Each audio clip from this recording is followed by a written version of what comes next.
Thank you for joining us again for another video here at HealthTruthLife. Happy Labor Day to everybody out there. We wanted to take a minute here and kind of introduce something that's very important to us here and kind of is the foundation of our practice. And it's the HealthTruthLife Matrix. As you can see here, we got it nice and pretty here for you.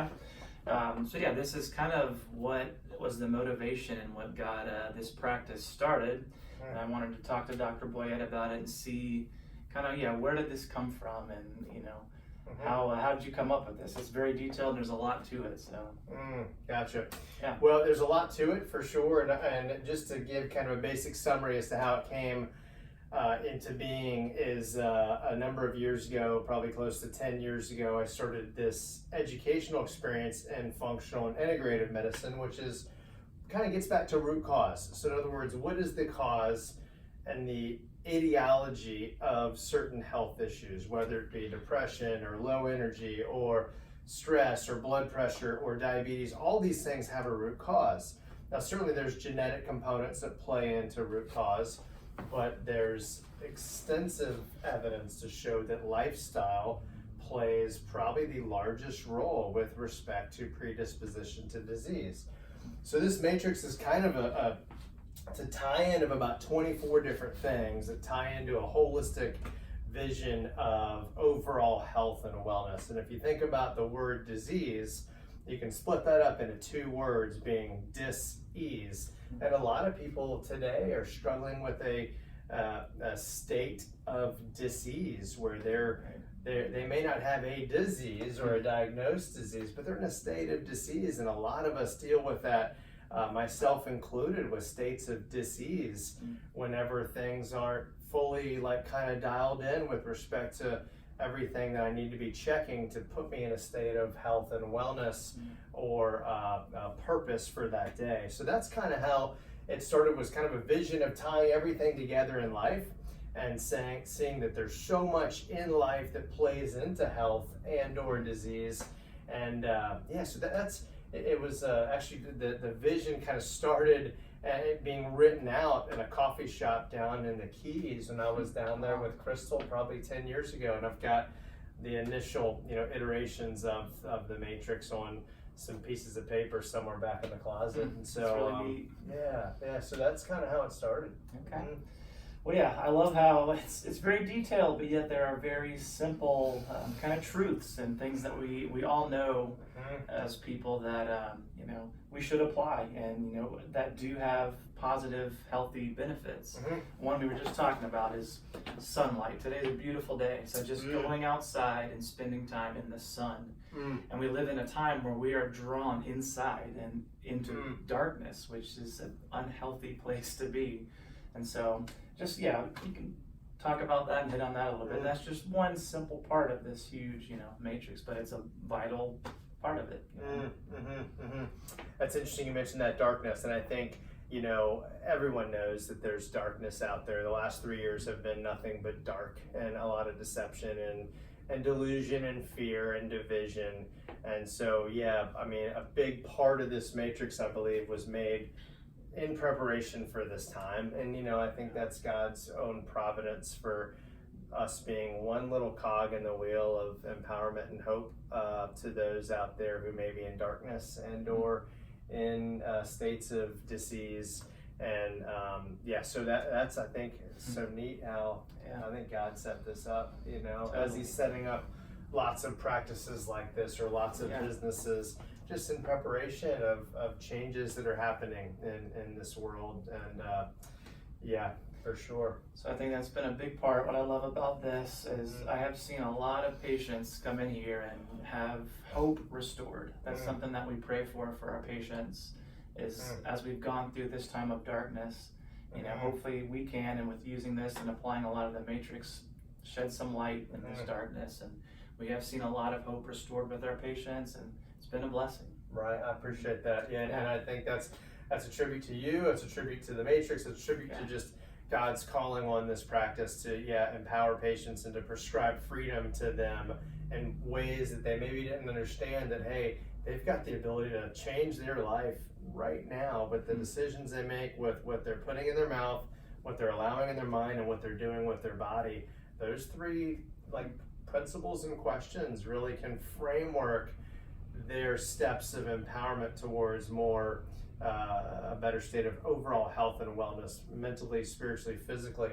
And the matrix kind of ties into those three questions. And so over the next few months, we'll be kind of going into the more detailed aspects of this matrix. It's got 6 parts that you can see: purpose, intake, activity, recovery, service, and relationships. And you can see health on one side, life on the other, and truth is in the middle.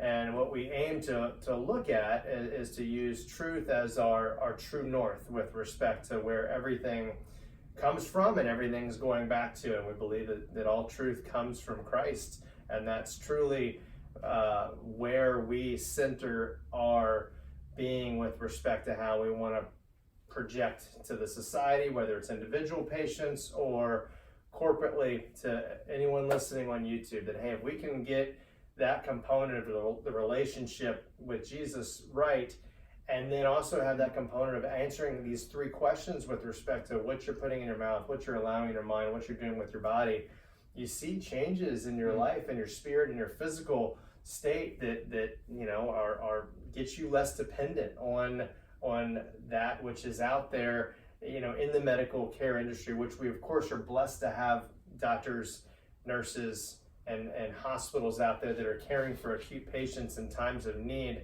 But our desire is to empower patients to hopefully not need those hospitals as often as they've had to in the past, and have them be empowered with respect to the decisions they make so that they can be less dependent on that. So you can see purpose is a noun and a verb.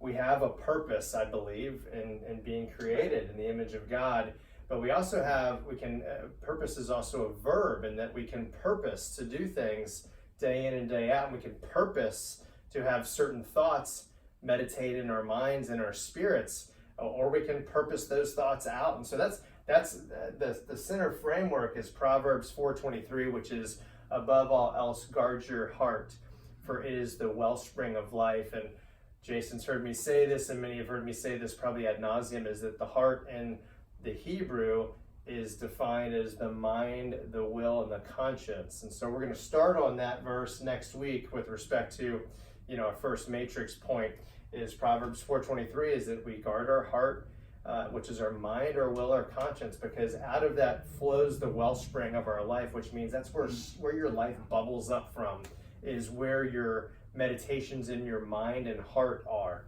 So, I mean, that's pretty powerful. It's right in Proverbs, it's saying, look, I mean, take control of your thoughts. Take captive your thoughts is another, you know, verse in the New Testament, and bring them into obedience to Christ. And so just that's so important. It speaks to mindfulness. Of course, there's an Eastern philosophy of being mindful of everything. And I think this is clearly in Scripture that says, gosh, guard your heart, you know, and be mindful of what you're thinking, because what I'm thinking right now will actually play into how I take care of my body that day, what I eat, what I think and meditate on, what I push out of my mind, what I allow in my mind, and then what I do with my body, how I sleep, how I recreate, how I play, how I work, all those things. Crazy. It is. It really is. So it's just one part. It's kind of a teaser for the first part of it. But again, intake, which is food and medications, environment, thought life, activity includes, I believe we all worship something or someone, and how we worship, who we worship, of course, makes a difference, whether we're worshiping ourselves, we worship money, we worship God and Christ. Exercise, recreation, media, all these play into our overall states of health or disease. Recovery being sleep, prayer, order, or a state of disorder can play into health. Resilience, which is the overall ability to withstand stress. Those are important aspects that we discuss with patients, but also want to empower you out there to be focusing on building resilience, and that comes by eating better, thinking better, sleeping better. They all kind of tie together. As you can see, a lot of these they play off of each other and are intertwined with each other. Service. Today's Labor Day. What's your vocation? What's your vocation? How does your vocation play into how you engage with your family, your community, and those around you. We need bricklayers, and we need pastors. We need attorneys. We need garbage men. I mean, we need all types. And you can find a ministry and/or your purpose in any vocation, because they're all necessary. And that's one of the biggest things I couldn't stand about 3 years ago, was when they were calling people essential or non-essential. That's complete nonsense. And I mean, call it what it is. Everyone's essential. So I'll never allow that to be used in my household or in my community. That's not a language that we use. So everyone's essential. And I'll add this. I mean, your identity is not what you do. It's who you are. It's who God says you are. You know, and we're created in His image, in His likeness, and fearfully and wonderfully made. So I know that's a struggle for a lot of people, is their vocation or their job is their identity, but that's something that I think has been we've missed it, with that. So. Haven't we? Yeah, exactly. Yeah. So then just being outward focused, not inward focused, discipling others, which is essentially teaching those below us, volunteering, giving your giving your gifts and passions and treasure and talent to those around you without expecting anything in return. There's something to that volunteering that allows for a growth mindset. And then relationships with God, with family, with community, and with the past. We talk about the past being a relationship where a lot of patients we see will struggle with their relationship with the past and or with past harms that have been done to them or been done by them. And additionally, with respect to genetics is a physical component of your past that can play into your future predisposition to disease.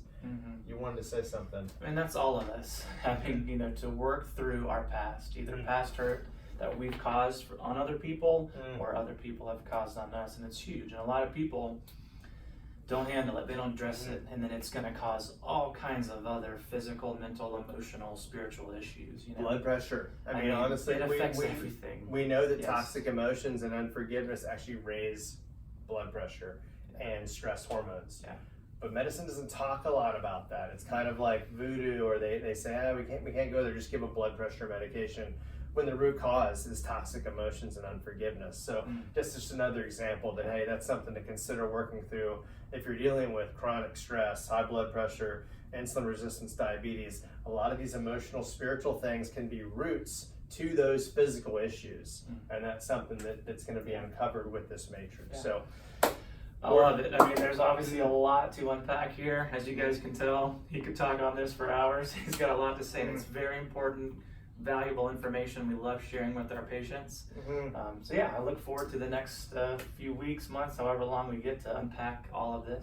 What we're going to do, and thank you, Jason, we're going to put a copy of the matrix down below in the description component, so you have your own copy of the matrix to follow along if you'd like. And as always, appreciate y'all and thank you. And today, enjoy Labor Day. Enjoy some time off with your family, and go find some recreation. Yes. Okay. Enjoy the sun. It's a beautiful day. Sounds good. Thank you guys. very much. God bless.